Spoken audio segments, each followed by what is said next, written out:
बिस्मिल्लाहिर्रहमानिर्रहीम, अस्सलाम वालेकुम नाज़रीन। प्रोग्राम में आपको खुशामदीद कहते हैं। बड़े अहम जो चीज़ें हैं उनको हमने आज डिस्कस करना है।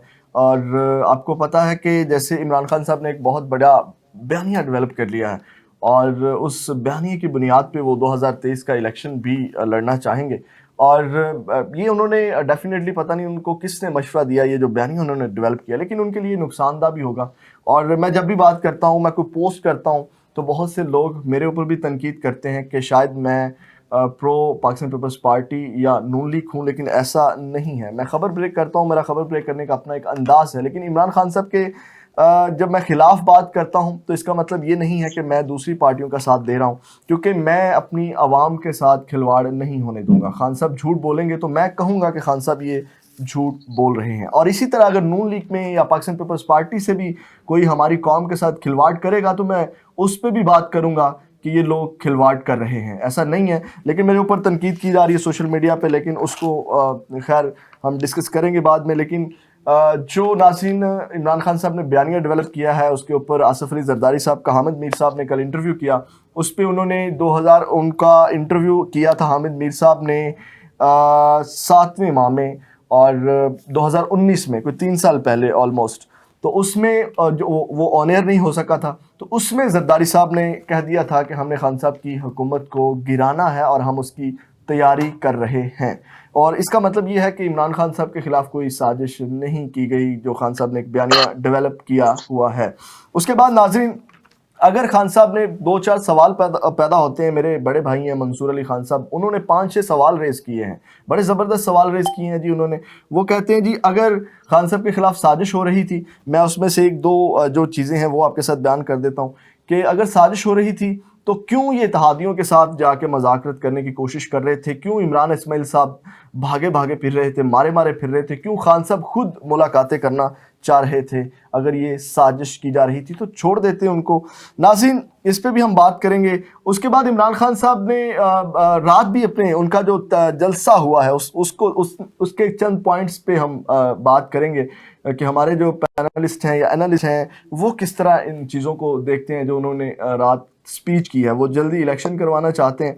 नाज़रीन, उन्होंने उसमें फिर बात की कि हमारे मुल्क में जो है वो ड्रोन हमले होते रहे, लेकिन उसकी तरदीद नहीं की गई। ऐसा बिल्कुल नहीं है, तरदीद होती रही है। उसके बाद उन्होंने कहा जी, अमेरिका ने कभी हमारी कुर्बानियों को नहीं माना। कल पेंटागन ने हमारी जो कुर्बानियां हैं उसको भी माना है। मतलब जगह जगह पे खान साहब झूठ बोलते आ रहे हैं। तो मैं तो जहां पे कोई झूठ बोलेगा, वो नून लीग का हो, पाकिस्तान पीपल्स पार्टी का हो, वो पीटीआई से हो, मैं उसकी बात करूंगा, चाहे मुझे जो मर्जी प्रो बना दिया जाए। अपने मेहमानों का शुक्रिया अपने मेहमानों का तारुफ करवा दूं। उसके बाद हमने एक बड़ा अहम जो बात है वो डिस्कस करनी है। तारुफ करवाने से पहले आपको बता दूं कि वज़ीर आला पंजाब का जो इलेक्शन है उसके लिए जो है वो हाई कोर्ट ने जो है वो उसके लिए कहा, लाहौर हाई कोर्ट ने, कि इसके ऊपर जो है वो 16 अप्रैल वाले दिन इलेक्शन करवाया जाए। इसके ऊपर तनकीद हो रही है कि जो अदालतें हैं वो डेट क्यों देती हैं। जैसे वफाक का इलेक्शन था, अदम एतमाद, तहरीक अदम एतमाद का, उस पे भी उन्होंने डेट दी जी, इस डेट में और इसी टाइम के अंदर अंदर आपने ये इलेक्शन करवाना है। तो इसके ऊपर बड़ी तनकीद की जा रही है कि जी क्यों मुदाखलत करती हैं अदालतें असम्बली के मामलात में या पार्लियामेंट के मामलात में। इस पे भी हम बात करेंगे। और इस पर बात करने के लिए हमारे साथ मौजूद होंगे शाहिद इकबाल भट्टी साहब हैं, आप सीनियर एनालिस्ट हैं। उनके साथ हमारे साथ पीटीआई से हैं राजा जाहिद अजीज खान साहब। दोनों मेहमानों का शुक्रिया अदा करूंगा। भट्टी साहब, आपकी तरफ आऊँगा। सबसे पहले सर इस चीज़ को डिस्कस करेंगे। सर, जो वज़ीर आला के इंतखाब के लिए हाई कोर्ट ने एक टाइम दिया जी, आपने 16 अप्रैल वाले दिन ये इलेक्शन करवाना है, इसके ऊपर बड़ी तनकीद की जा रही है। क्या इस पे अपना तजिया पेश करेंगे? वो कहते हैं जी हाई कोर्ट क्यों मखसूस टाइम देती है, वो ये कहते हैं जी इलेक्शन करवाएं, और मखसूस टाइम क्यों दे देती है, क्या कहेंगे सर? जी जी, बहुत शुक्रिया। एक तो मैं आपके व्यूअर्स जो है और इस चैनल को पसंद करने वाले और देखने वाले सबको मेरी तरफ से अस्सलाम वालेकुम जनाब। और मैं मेरे जो जाहिद साहब हैं मैं उनको भी सलाम पेश करता हूँ। देखिए, सबसे पहले कोई भी शख्स जो बीइंग एनालिस्ट, जूनियर हो, सीनियर हो या खाली एनालिस्ट हो, उसको अपनी ईमानदारी के साथ एक ग्राउंड रियलिटी पे और फैक्चुअल पोजीशन पे एक आवाम के सामने अपना तजिया रखना चाहिए। और जरूरी नहीं है कि जो हमारे जैसे लोग जो है, हम होस्टिंग भी करते रहे हैं, हम सीनियर एनालिस्ट भी हैं। आपने देखा होगा कल भी मैं 2 प्रोग्राम्स में बैठा हुआ था। बिल्कुल तो मैं रिक्वेस्ट करूंगा, जो बात आपने इंट्रो दिया और पूरी डेमो दे के आपने बताया कि लोग जब आप किसी के हक की बात नहीं करते तो लोग क्रिटिसाइज करते हैं, तो फैक्चुअल पोजीशन पे जाना चाहिए। ये जो बात आपने पंजाब से शुरू कर ली आपके इंट्रो में, तो और वो खान साहब के वो जलसों की बातें थी, उस तरह सर तो पंजाब के बारे में ये बात आएंगे उस तरफ आएंगे सर। जी, पंजाब के बारे में मेरा तज़किया सिर्फ यही है कि देखिए, जब पाकिस्तान में एक आईने पाकिस्तान मौजूद है, कोई भी शख्स अगर उस आइन को नहीं मानेगा, कोई शख्सियत हो या कोई इदारा हो, जी जी, तो उस आइन की बका के लिए अगर कोई उसको वायलेट करेगा या उसको इग्नोर करेगा, उसको रिजेक्ट करेगा, तो हमारे यहाँ एक उस आइन के अंदर ही मौजूद है कि अगर आप 2 बंदे मिलके आपस में लड़ाई झगड़ा कर रहे हो, तो जो मोहल्ले का चौधरी होता है या मोहल्ले का जो बड़ा ठेकेदार होता है या मोहल्ले का जो बुजुर्ग होता है, तो वो आपस में सुलह करवाता है और बात सुनता है। बिल्कुल सही। इवन के हमारी मस्जिदों में भी ये काम चल रहा होता है। तो अगर असेंबली जो है वो आइन ने पाकिस्तान बनाने वाला इदारा है, चाहे वो पंजाब की हो या वो फेडरल की हो, अगर आपस में वहां पे सुलह सफाई या कोई चीजें नहीं होंगी, तो कोई पाकिस्तान में ऐसा इदारा है कि जहां पे जाके रसाई हासिल करके उनसे गाइडलाइन ली जा सके। तो ये कोई अनहोनी बात नहीं है कि अगर एक पार्टी कह रही है जी हमने 6 तारीख को करवाना था, 3 को नहीं हो सका, 6 को होना चाहिए था। अच्छा, डिप्टी स्पीकर के वो जो मामला थे वो खुद कोर्ट में चले गए।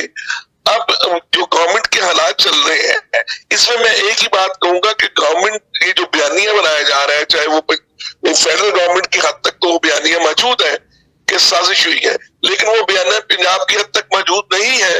यानी पाकिस्तान का 12 से 13 करोड़ का जो सूबा है उसमें वो बयानिया नहीं है।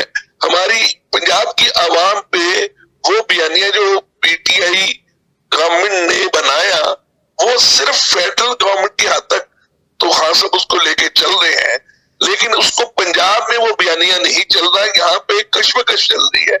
तो एक मैं समझता हूँ बहुत ही न्यूट्रल और फेडरल गवर्नमेंट में जो हमारी सुप्रीम कोर्ट ने डिसीजन दिया, वो आईने पाकिस्तान को महफूज किया। और जबकि जब पंजाब में है, मेरा अपना इस पे अपनी रिजर्वेशन है। उसने जो कल पंजाब में आया हमारा, उसमें मैं ये समझता हूँ कि उन्होंने सेंटर वाली लाइन ली। देखिए, पंजाब में जब उसको पोस्टपोनमेंट करके और 10-12 दिन के लिए रेनोवेशन के नाम पे असेंबली बंद कर दी गई, उनको लॉकअप कर दिया गया।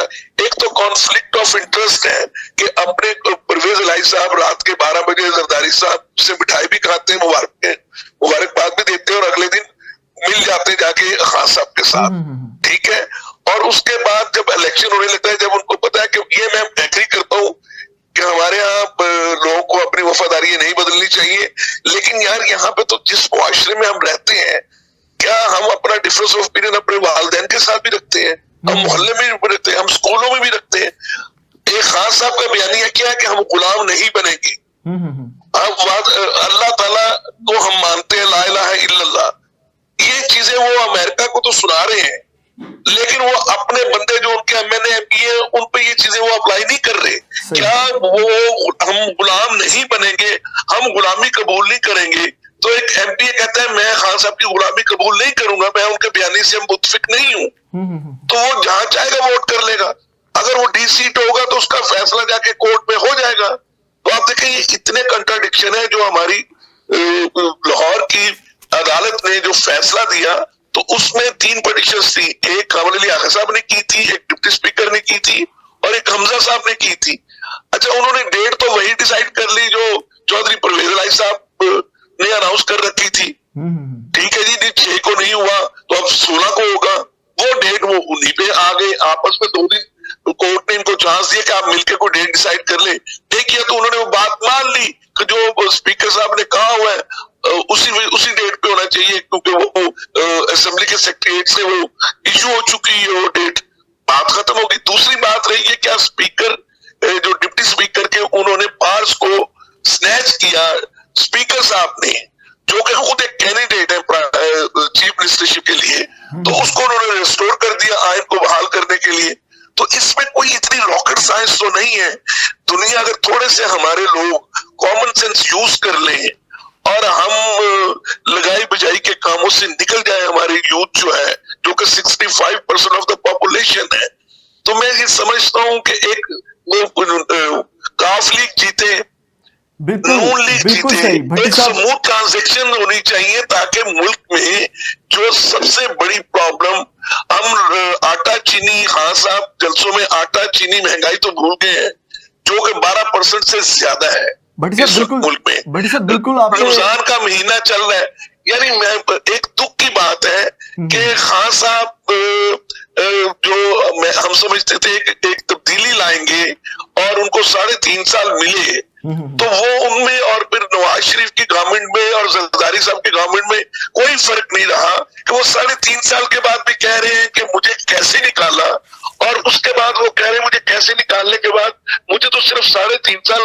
मिले हैं और मुझे साजिश करके निकाल दिया गया है।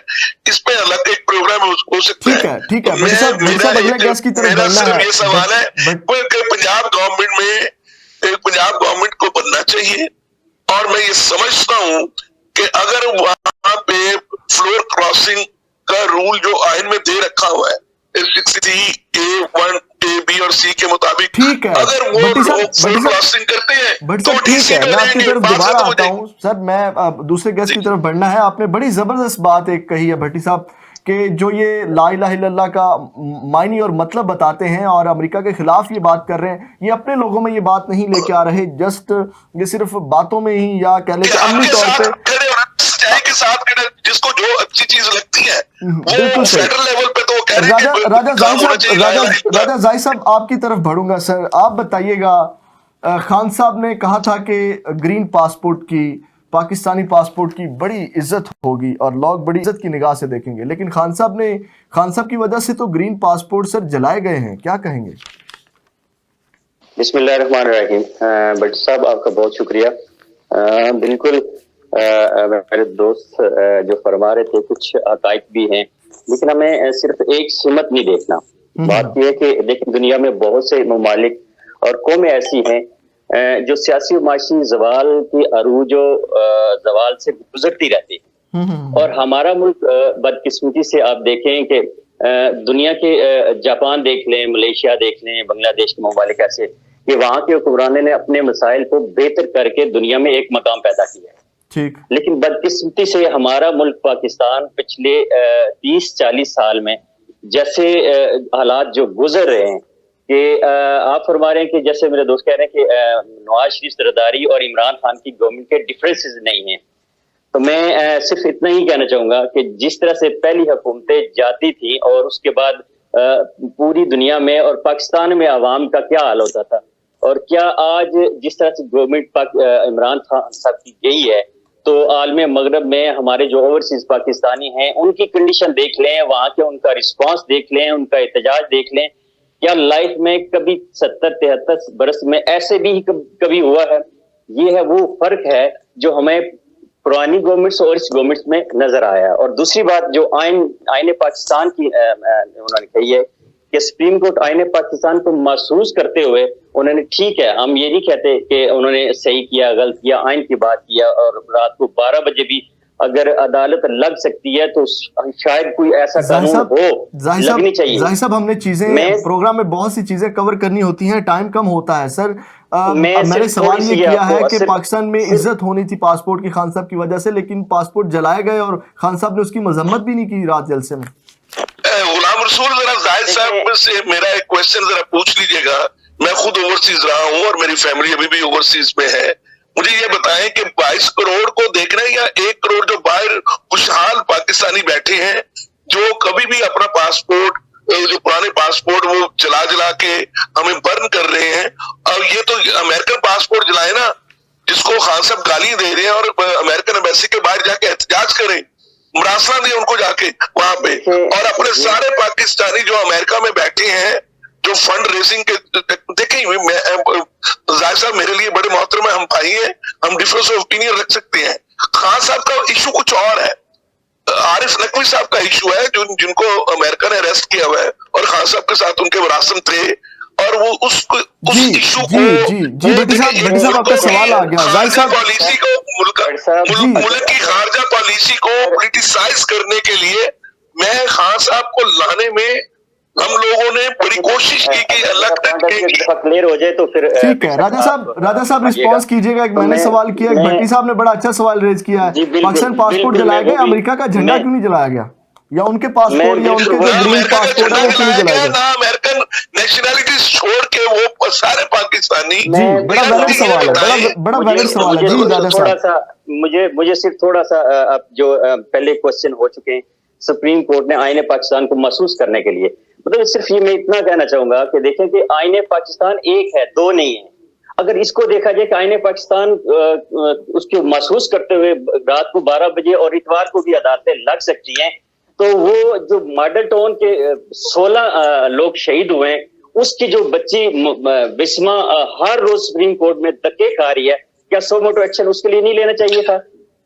सर यही अदालतें थी, यही बंदयाल साहब थे जिन्होंने सादिक और अमीन खान साहब को डिक्लेयर किया और नवाज शरीफ को कहा तुम छोटे हो और चोर हो। सिर्फ उसका जवाब दे दे मुझे, बाकी की छोड़ दे। देखिए राजा साहब मेरे सवाल कुछ और हैं, हम किसी और तरफ जा रहे हैं। जिन्होंने सानिया साहिवाल की भी तो बात कर लेना, हम मॉडल टाउन की भी बात करते हैं, वो गलत हुआ मॉडल टाउन में जो कुछ भी हुआ, जो कुछ साहिवाल में हुआ वो भी गलत हुआ। ठीक है भट्टी साहब प्रोग्राम को आगे चलाना है हमें। राजा साहब इन चीजों को छोड़ दें, जो सवाल किए हैं वो आप जवाब दे दें। भट्टी साहब ने बड़े वैलिड सवाल किए हैं, मैंने भी सवाल किया। आप समझते हैं ना, देखें अगर तो रिस्पेक्ट बहाल नहीं हुई पाकिस्तान की, तो मैं समझता हूं कि अगर पिछले दौर में जिस तरह से ओवरसीज का रिस्पांस क्यों ना आया, अगर वो उनको रिस्पेक्ट बहाल हुई है, उन्होंने मकाम, ठीक है राजा साहब मैं अर्ज कर दूं, राजा साहब अपना पाकिस्तान का बताते हुए भी शर्म महसूस करते थे। राजा साहब मेरी अर्ज सुन लें। राजा साहब सही कह रहे हैं आप, ओवरसीज पाकिस्तानियों का रिस्पांस आया है। भट्टी साहब ने भी कहा वो छोड़ के क्यों नहीं आ जाते भाई, क्यों नहीं नारा लगाया उसने शहबाज गिल ने उनके खिलाफ, अमेरिका के खिलाफ, क्यों नारा नहीं लगाया शाह महमूद कुरैशी ने अमेरिका के खिलाफ, क्यों उनके एम्बेसडर को, उनके सफीर को क्यों नहीं निकाला? यार खान साहब जाहिद साहब से पूछे कि जब फ्रांस वाला मसला चला था टीटीएल का, खान साहब तो ये बिल्कुल नामुनासिब है। जाहिद साहब और पिछले 20 साल ही ले लें, पिछले 20 साल में आपकी मुल्क की सूरत हाल देख लें, कि आप केपीके को देख लें, ड्रोन हमले देख लें और कराची के हालात देख लें। सर ड्रोन को एक तरफ आप कहते हैं, ड्रोन को छोड़े, आप मुझे ये बताएं कि पिछले जो पूरी दुनिया के वर्ल्ड सर्वेस चल रहे हैं, क्या उसमें करप्शन इस मैं तो ये I am not defending any peoples party और एनी PMLN, भट्टी साहब अगले सवाल की तरफ बढ़ते हैं। भट्टी साहब लेकिन मुझे ये बता दें कि इंडेक्स में पाकिस्तान की करप्शन में पाकिस्तान ऊपर गया या नीचे गया है? भट्टी तो साहब जो रियलिटी वाली चीजें कल जो सर्वेज आए सुन ले, उसमें जो क्वेश्चन किया गया कि क्या इमरान खान की गवर्नमेंट को साजिश के तहत खत्म किया गया, पब्लिक सर्वे है ना, तो उन्होंने कहा 45% ने कहा जी साजिश हुई है, लेकिन 45 में से जो 55 और 65 की रेशो चल रही है प्रोविंशियल और फेडरल लेवल पे, वो तो लोग कहते हैं महंगाई। खान साहब जाहिद साहब से पूछे कि इस महंगाई में अब डॉलर रेट आज भी 50 पैसे कम हो रहा है, यहाँ तो डॉलरों से कंट्रोल हो। कल शौकत तरीन साहब ने कल कह दिया कि हमारी गवर्नमेंट की कोई मुआशी पॉलिसी थी नहीं, हमने गलतियां की हैं। जब इनके फेडरल गवर्नमेंट के लोग मान रहे हैं और शेर रशीद साहब बयान ये कर रहे हैं कि हमारे पास काम करने के लिए है नहीं था, हम तो इलेक्शन में, तो ये चीजें देखिए, गलतियों को मानना चाहिए। नवाज शरीफ ने गलत किया तो वो माने। भट्टी साहब आपसे रिक्वेस्ट है, मैं अगले सवाल की तरफ बढ़ता हूं, जाहिद साहब को भी आप मौका दें। भट्टी साहब सवाल आपसे है, आगे बढ़ाते हैं। ये जो साजिश वाला मामला चल रहा है, हम साजिश को डिस्कस कर रहे हैं। जरदारी साहब का आपने यकीनन प्रोग्राम सुना होगा जो हामिद मीर साहब ने किया है, उन्होंने जो 2019 में प्रोग्राम किया था, जो ऑन एयर नहीं हो सका था, उन्होंने उसकी एक झलकी दिखाई। उन्होंने तभी कह दिया था हम इस गवर्नमेंट को गिरा देंगे, और ये 3.5 साल से वो कह रहे हैं कि हम इसकी कोशिश कर रहे हैं। तो लेकिन खान साहब ने एक बयानिया डेवलप कर लिया कि साजिश है। जनाब देखिए, इसका सवाल का छोटा सा जवाब मैं घरों से ही ले लेता हूँ। जी। जब कोई बच्चा स्कूल में फेल होना शुरू हो जाए ना, नंबर ना ले सके, जी। तो वो ब्लेम आउट करता है टीचर को बिल्कुल सही, अगर वो टीचर काबू नहीं आता तो अपने पेरेंट्स को कोसना शुरू कर देता है, ऐसे ही है। ठीक है। फिर जब वो उस पे काबू नहीं आता तो फिर कहता है वो जो मुझे ट्रांसपोर्टेशन आपने दे रखी है, मैं रिक्शे में जाता था या मैं पैदल जाता था, बड़ा थक जाता हूँ। तो खान साहब खुदा के लिए मुझे ये बताएं कि जिस अमेरिका का वो वर्ल्ड कप जीत के आए थे, ट्रंप के साथ बैठ बैठ के वो तस्वीरें खिंचवा रहे थे, उस वक्त अमेरिका साजिश में शामिल नहीं था, क्योंकि खान साहब के दिल की बातें कर रहे थे वहां पे, और जहां पे खान साहब ने जाके माना कि हम कोलिशन पार्टनर हैं, आज वो कह रहे हैं उसी अमेरिका को ललकार रहे हैं। मुझे ये बताएं कि अमेरिका को कल खान साहब की जो स्पीच थी, कल की जो स्पीच थी, इससे ज्यादा मैंने वह स्पीच कभी नहीं सुनी जिसमें खान साहब ने अपनी, उस वक्त खान साहब प्राइम मिनिस्टर थे, इसी अदालत ने खान साहब को प्राइम मिनिस्टर रिस्टोर किया, इसी अदालत ने, जिसको वो ललकार के कह रहे थे 12 बजे आपने अदालत क्यों लगाई। यानी एक प्राइम मिनिस्टर अपना रिजाइन, इलीगल रिजाइन देता है तो उसको रीइंस्टेट करती है कि यार तुम प्राइम मिनिस्टर हो पाकिस्तान के, आप अपने देखें, आपके अगर आपके साथी आपको छोड़ गए हैं, अगर किसी की बेगम किसी को छोड़ के चली जाए तो क्या आप जिसके साथ वो शादी कर लेगी आप उसको गालियां दोगे या आप ये कहोगे यार मेरा कसूर है, मेरी बेगम चली गई है। आप खान साहब अपने साथियों को कहे ना कि एमक्यूएम क्यों छोड़ के चली गई, वो एमक्यूएम तो एक टेररिस्ट जमात थी जिसके साथ इन्होंने इत्तेहाद किया, जब वो इनके साथ इत्तेहाद करे तो वो ठीक है, वो नेपाक है और वो गद्दार नहीं है। भट्टी साहब ठीक है, भट्टी साहब जाहिद साहब की तरफ, भट्टी साहब जाहिद साहब की तरफ बढ़ना है। भट्टी साहब चोर, सिर्फ आखिरी बात, चोर डाकुओं के साथ खान साहब इत्तेहाद कर ले, और मुझे ये बताएं, इनसे पूछे जाहिद साहब से कि क्या काफ लीग ने पंजाब में इनको सपोर्ट कर रही है और फेडरल में वो उनको जो है ऑपोजिशन को सपोर्ट कर रही है। तो खान साहब पहले सोच ले, खान साहब कंफ्यूज है, खान साहब को कुछ समझ नहीं आ रही, जैसे उनको मुल्क चलाने में समझ, देखें क्रिकेट के खेल में, बॉल ट्रैम्पिंग में न्यूट्रल जो है वो अंपायर्स में और मुल्क चलाने में बड़ा फर्क होता है। बस ये मेरा सवाल था, साहब से आप पूछ लें, ओवरसीज की बात ना करें, ओवरसीज में मुझसे ज्यादा कोई नहीं रहा, शायद मैं खान साहब से भी ज्यादा रहा हूँ ओवरसीज। भट्टी साहब ठीक है, मैं जाहिद साहब की तरफ बढ़ूंगा और आपसे रिक्वेस्ट है कि जाहिद साहब को टाइम दीजिएगा ताकि वो अपनी बात और सवाल कंप्लीट कर सके। आप ये मेरे 5 मिनट उनको दे दें, अगले 5 मिनट उनको दे। Thank you sir, thank you ji. राजा साहब आपकी तरफ बढ़ूंगा। जैसे हमने बात की कि ये 3 साल पहले से ही कोशिश जारी थी हुकूमत गिराने की, और उसके बाद डिले क्यों हुआ, जरदारी साहब ने वो भी बताया कि मैं 8 माह के लिए जेल चला गया, मियाँ साहब बाहर चले गए, और उसके बाद एक तो आपने ये बताना है ये साजिश वाला मामला, लेकिन ये 3 साल पहले से ही चल रहा था। उसके बाद आपने सर ये बताना है कि ये जो गद्दार आपने डिक्लेयर किया जिन लोगों को, 174 लोगों को, उनमें से एक आपकी इत्तेहादी पार्टी जो चौधरी बरादरान हैं, उनमें से आपने पीटीआई ने अब ये बताना है कि उनका पूरा ख़ानदान गद्दार है, आधा ख़ानदान गद्दार है, क्योंकि आधा आपके साथ है और आधा आपके साथ नहीं है, शुजात और तारिक बशीर चीमा वगैरह, और चौधरी परवेज़ और उनका बेटा आपके साथ हैं। तो ये गद्दार के जो सर्टिफिकेट आप बांट रहे हैं, इसी तरह असद उमर की आप मिसाल ले लें, वो आपके साथ हैं, और वो दूसरा उनका जो आधा ख़ानदान है वो गद्दार है और आधा मुहिब वतन है। तो इस पर भी सर आपने रोशनी डालनी है जनाब। जी बिल्कुल, मैं इतना कहना चाहूंगा कि ये जो कंपैरिजन का है कि बयानिया इमरान खान का बयानिया अगर देखा जाए या साबका दौर के सरबराहान का देखा जाए, तो आप इसकी हिस्ट्री उठा के देख लें कि यूएनओ में जिस तरह के अल्फाज, जिस तरह की इस्लाम के बारे में, पाकिस्तान के बारे में या किसी भी मौजू पे इमरान खान ने खिताब किया, इन पॉइंट्स पे बोला है। कुछ साबका रवायात में भी आप किसी को ले लें, क्या ऐसे ही होता था, क्या ऐसे ही पाकिस्तान का इमेज पूरी दुनिया में बुलंद होता था? मेरे ख्याल में अगर पाकिस्तान की हिस्ट्री में ये पहला ऐसा रहनुमा है जिसने अमेरिका को एक सबक सिखाया है, एक बात कही है पाकिस्तान की खुददारी की, खुदमुख्तारी की और बावकार मुल्क होने की। तो अगर ये तो जुर्म है कि पाकिस्तान का नाम इस हवाले से, एक आप कहते हैं कि पासपोर्ट, ग्रीन पासपोर्ट को रिस्पेक्ट देना, ग्रीन पासपोर्ट को रिस्पेक्ट इस हवाले से देना कि देखें जला देना, शायद 1-2 बंदों ने, किसी उन्हीं के अपने बंदों ने जला दिया, तो ये कोई कंपैरिजन नहीं है। ओवरऑल हमें देखना है कि हमारा मुल्क एक किस स्टैंडर्ड पे खड़ा है, किस मकाम पे खड़ा है, कि अगर वही हुकूमतें जो पहले गुजर चुकी हैं, क्या ऐसा चांस कभी ऐसे हुआ है कि ओवरसीज ने इतना बड़ा रिस्पॉन्स दिया हो उसकी रीजन ये थी कि ग्रीन पासपोर्ट को रिस्पेक्ट मिली है कि उन लोगों से ओवरसीज से पहले पूछा जाता था कि आप किस कंट्री के हैं, तो वो पाकिस्तान का नाम लेने के लिए भी शर्मिंदा थे। और आज वही ओवरसीज पाकिस्तान का नाम लेते हुए सर फख्र से बुलंद करते हैं कि हम पाकिस्तान से हैं, जिसका लीडर इमरान खान है। साहब मुझे डर लगा हुआ है सर, ओवरसीज पाकिस्तानियों का प्राइम मिनिस्टर अलग कर देना। फिर आप क्या करते हैं? ओवरसीज अगर पाकिस्तान में वो नहीं रहते तो ओवरसीज पाकिस्तानियों का प्राइम मिनिस्टर अलग कर।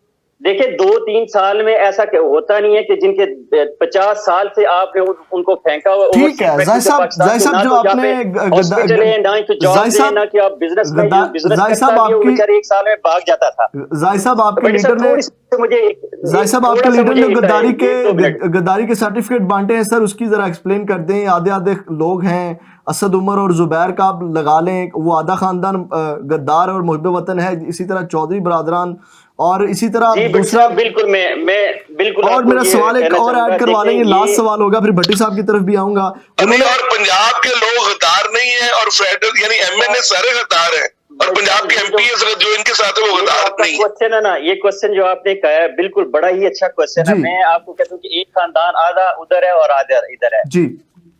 इमरान खान ने ऐसा विजन दिया है, ऐसा शऊर दिया है, ऐसी सोच दी है हमारे लोगों को। चाहे एक घर के 5 फर्द हैं तो उनमें से हर बंदे का अपना पॉइंट ऑफ व्यू है। आगे जो इससे पहले होता था वो एक बरादरी ग्रुपों की तकसीम में होती थी, लेकिन आज हर बंदा आजाद होकर ये सोच सकता है कि मेरा लीडर किस तरह का है। वो एक नेशनल सतह पे सोचता है या इंटरनेशनल सतह पे सोचता है। तो सर एमपी भी तो सोच सकते हैं ना कि मेरा लीडर ऐसा है या ऐसा नहीं है। नहीं, अगर एमपी ये सोचता है, सब लोग इंसान नहीं है, वो बिल्कुल सोच सकता है। लेकिन आइन, आपने आइन की बात की है तो आइन को मद्देनजर आपके सोचे। अगर वो वोट अपनी नॉन लीग या किसी पार्टी से लेके आता है तो बिल्कुल उस तरफ जाना चाहिए, क्योंकि हमने भी कल इसी समझ में खड़ा होना है। हम भी ये नहीं कह सकते कल इसी तरह से हम चेंज करते रहे और यही लोग, चंद लोग एक दूसरे को अपने जाती मफादात के लिए पार्टियां बदलते रहे या उस तरफ जाते रहे। और ये आइन है कि अगर पार्टी से आपने टिकट लिया है और वहां से आपने वोट लिया है और वो राइट्स जो इस पार्टी के थे आप कहीं अच्छा, मुझे आप ये होगी जाहिद साहब, इस पार्टी में जितने 22 एमएनए जो है या पंजाब के जो एमपीएस हैं, क्या वो पीटीआई के टिकटों पे फ्रॉम डे 1 से वो पीटीआई ब्रीड है? तो आंसर इज नो। प्लीज आप देखिए, मैं तो नून लीग का या पीपल्स पार्टी का मैं तो कारकुन नहीं हूँ, ठीक है, मैं तो एक एनालिस्ट हूँ। लेकिन मेरे अंदर एक सवाल आता है कि जब जहाजों में भर भर के बंदे लाए जा रहे थे और खान साहब बार बार ये बात कर रहे थे, दूसरी बात यह है कि क्या खान साहब जो बयानियां लेकर चल रहे हैं, इसमें जो सोशल मीडिया पे गंद इस वक्त चल रहा है, जब वो मुझे क्यों निकाला कि कंपेन थी, तब भी बीइंग ए सीनियर एनालिस्ट मैंने नवाज शरीफ साहब को मैंने अपोज किया था कि भाई आप चले गए हैं, आपने 70 दफा आप अदालत में गए हैं, आप पनामा में आपका नाम आया, आपको निकाल दिया गया है, अब आप पाकिस्तान में इदारों को अटैक ना करें। ठीक है, ये बात मैं I was expecting yesterday night कि कल शाम के रात के जलसे में खान साहब को रोकना चाहिए था कि भाई मैं एक जमहूरी तरीके से साजिश के जरिए, लेकिन उन्होंने हवा दी, लेकिन भट्टी साहब उन्होंने हवा दी, उन्होंने क्या दी, उन्होंने हवा दी इस बात को, उन्होंने कहा नौजवानों का कोई मुंह बंद नहीं कर सकता, इंतकामी कार्रवाइयां करने वाले बाज रहे। मैं देखे ना उन्होंने इदारों को, फिर खान साहब ने मौत को कंट्रोल करने के लिए कहते कि नहीं यार आप इदारों के बारे में बात ना करें। एक लीडर इदारों को ललकार रहा है, यानी 15 दिन पहले की स्पीच, आप खान साहब की जो स्पीच 27 के बाद स्पीच है वो निकाल लें कि आर्मी, अगर हमारे पास आर्मी ना हो तो पाकिस्तान 3 हिस्सों में डिवाइड हो जाए। अब वो कह रहे हैं कि मैं सारे इदारों को, तो जब ये बातें यार मुझे तो यूं लग रहा है जैसे ये नवाज शरीफ बन रहे हैं, यानी नवाज शरीफ को छोड़ के हम खान साहब की तरफ भट्टी साहब जाहिद साहब को मौका दे दें, भट्टी साहब जाहिद साहब को मौका दे दें। जी जाहिद साहब, जहां तक देखें, मैंने पहले भी कहा कि जहां तक अगर कंपैरिजन करेंगे तो जहां तल्लक है पाकिस्तान आर्मी का, तो वो हमारे सर का ताज हैं। जितनी कुर्बानियां उन्होंने इस दौर में दी हैं, ये पिछला जो आपका KPK का और सवात वाला जो था, तो हम उसके बारे में तो कोई बात एक लफ्ज भी सुनना नहीं चाह रहे। PTI का भी मौकफ यही है, हम पाकिस्तान आर्मी के खिलाफ नहीं है, लेकिन हम उस चीज के खिलाफ है। जैसे आपने फरमाया कि आइन को मद्देनजर रखते हुए कोई काम ऐसा होगा तो हमारा आवाज बुलंद करना हमारा हक बनता है, क्योंकि हम भी इसी मुल्क के बाशिंदे हैं, हम भी उसी आइन को मानते हैं जिस आइन में वो लोग बैठे हुए हैं। तो अगर एक आइन शिकन देखे, हजरत उमर रजी अल्लाह तआला के दौर में जो 22 लाख मरबा मील के बादशाह थे, तो एक बद्दू खड़ा होकर पूछ सकता है कि यार मेरी राय साहब आपसे रिक्वेस्ट है और आपके लीडर से भी रिक्वेस्ट है, खुदा के लिए सुन ले, आप ओवरसीज की बातें करते हैं, इस्लाम की चीजों को आप इसको मुकम्मल होने दें, मुकम्मल होने के बाद आप जो मर्जी है कहें, मुझे इस पे लफ्ज मुकम्मल तो करने दें। आप पता बीच में आ जाते तो फिर वो मुकम्मल नहीं हो सकेगी, एक्चुअल बात पूरी नहीं हो सकेगी। तो एक बात मैं आपको ये अटल कहूं, क्योंकि आप ये कहते हैं ना कि ये हवाला ना दें, ये हवाला कैसे ना दें, ये हमारा मरकजो महवर ही सारा अगर यही है तो हम इसको क्यों ना चूज करें। इसी तरीके से अगर एक बद्दू भी खड़ा होकर ये पूछ सकता है उसके लिबास के बारे में, हमारा भी राइट है कि हम इस आइन के मद्देनजर रखते हुए, इसके नीचे रहते हुए हम ये क्वेश्चन कर सकते हैं कि हमारी इदारे किस जगह पे खड़े हैं। ये पिछला 1 माह जो गुजरा है, क्या आप कह सकते हैं कि हमारा इदारे, हमारे पॉलिटिशियन जो लोकल है वो किस तरह से बैरूनी लोगों के एजेंडे के किस तरह से चल रहे हैं और क्या लेन देन चल रहा है। इस तरह की शर्मिंदगी 1 हफ्ते में गवर्नमेंट को सिर्फ इस वजह से कि वो रशिया का टूर था या किसी और सिमत था, क्या इस गवर्नमेंट को, रजीम को एक विद इन वीक और 10 दिन के अंदर चेंज करना, क्या ये मुनासिब है? ये पाकिस्तान के हक में बेहतर जा रहा है, ये अच्छा इमेज जा रहा है कि हम इस काबिल हैं कि हमारा कोई भी आए और चंद टकों की खातर हम बिक के किसी दूसरे चले जाए और पूरा एक रजीम उठा के साइड पे ले जाए। अगर उन्होंने 3 साल 3.5 साल सब्र किया ही था तो मजीद 1 साल कर लेते, क्या हो सकता था।